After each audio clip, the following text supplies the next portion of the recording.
شیر کو جنگل کا بادشاہ کہا جاتا ہے اور ہر کوئی اس سے خوف کھاتا ہے، لیکن آج کی کہانی کچھ مختلف ہے۔ ہماری آج کی کہانی ایک شیر اور انسان کی محبت کے بارے میں ہے جو آج بھی لوگوں کو حیران کر دیتی ہے۔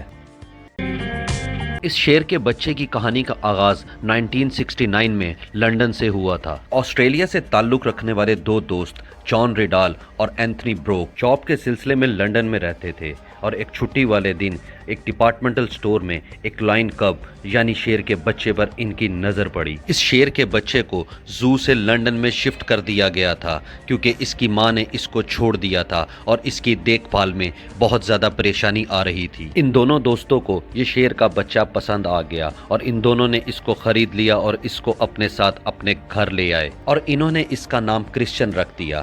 وقت گزرنے کے ساتھ یہ تینوں آپس میں بہت زیادہ گھل مل گئے اور یہ دونوں اس شیر کے بچے کو بہت زیادہ پیار کرنے لگ گئے۔ یہ دونوں اس کے ساتھ اتنے زیادہ گھل مل گئے تھے کہ انہوں نے اس کو فیملی کا حصہ بنا لیا تھا۔ یہ ان کے ساتھ فٹ بال بھی کھیلتا تھا اور اس کو ان کے ساتھ لندن کی سڑکوں پر ان کی گاڑی میں بھی دیکھا جا سکتا تھا اور اس وجہ سے اس کو عام لوگ بہت زیادہ پیار کرنے لگ گئے تھے۔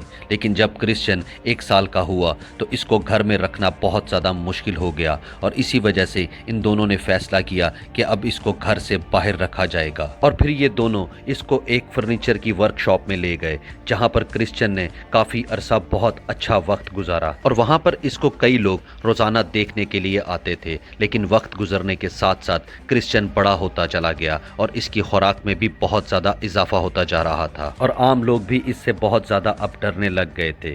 اب کرسچن اتنا بڑا ہو گیا تھا کہ یہ فرنیچر شاپ میں بھی رہنے کے قابل نہیں رہا تھا کیونکہ یہاں پر بھی یہ بہت زیادہ توڑ پھوڑ کرتا تھا۔ ورکرز بھی اس سے بہت زیادہ خوفزدہ رہنے لگ گئے تھے۔ اب کرسچن کو تیسری جگہ شفٹ کیا جانا تھا۔ کرسچن کے رہنے کے لیے ایک قبرستان میں ان کو بہت اچھی جگہ مل گئی، لیکن ان سب کی وجہ سے ان تینوں کا پیار آپس میں بالکل بھی کم نہیں ہوا تھا۔ وقت گزرتا جا رہا تھا اور کرسچن اب ایک مکمل طور پر جوان شیر بن چکا تھا اور اس کے انسان دوست اس کے کھانے پینے کے مکمل اخراجات بہت اچھے طریقے سے پورے کر رہے تھے۔ لیکن اب ان دونوں دوستوں کو یہ بات سمجھ میں آ چکی تھی کرسچن کو اب شہر میں نہیں رکھا جا سکتا۔ آخر کرسچن تھا تو ایک جانور ہی اور اس کو جنگل میں ہی رہنا تھا۔ کچھ دوستوں نے ان دونوں کو مشورہ دیا کہ وہ ایک ایسے شخص کو جانتے ہیں جو کرسچن کو جنگل میں رہنے کی تربیت دے سکتا ہے، جہاں اس کو ایک ایسا ماحول دیا جائے گا جس کے وہ قابل ہے اور یہ دونوں دوست کرسچن کو اپنے سے دور کرنے پر اس کی خاطر راضی ہو گئے اور پھر کرسچن کو کینیا کے کورا نیشنل پارک میں شفٹ کر دیا گیا۔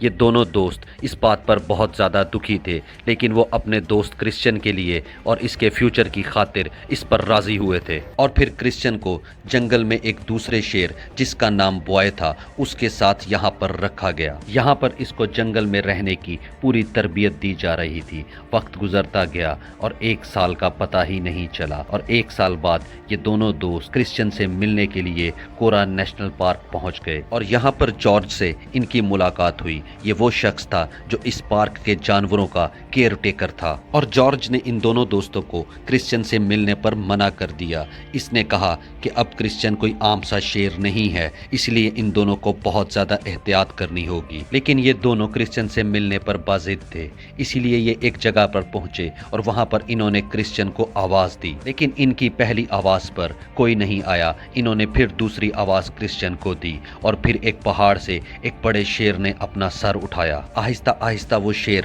اس پہاڑ سے نیچے اترا اور وہ ان دونوں کی طرف بہت پیار سے بھاگا اور پھر دیکھتے ہی دیکھتے اس نے ان دونوں کو جا کر اپنے گلے سے لگا لیا، بالکل اسی طرح جیسے دو انسان آپس میں گلے ملتے ہیں اور یہ ایک بہت حیرت انگیز منظر تھا۔ یہ کرسچن وہی شیر تھا جو اپنے انسان دوستوں کو نہیں بھولا تھا اور اس حیرت انگیز منظر کو کیمرے نے قید کر لیا تھا۔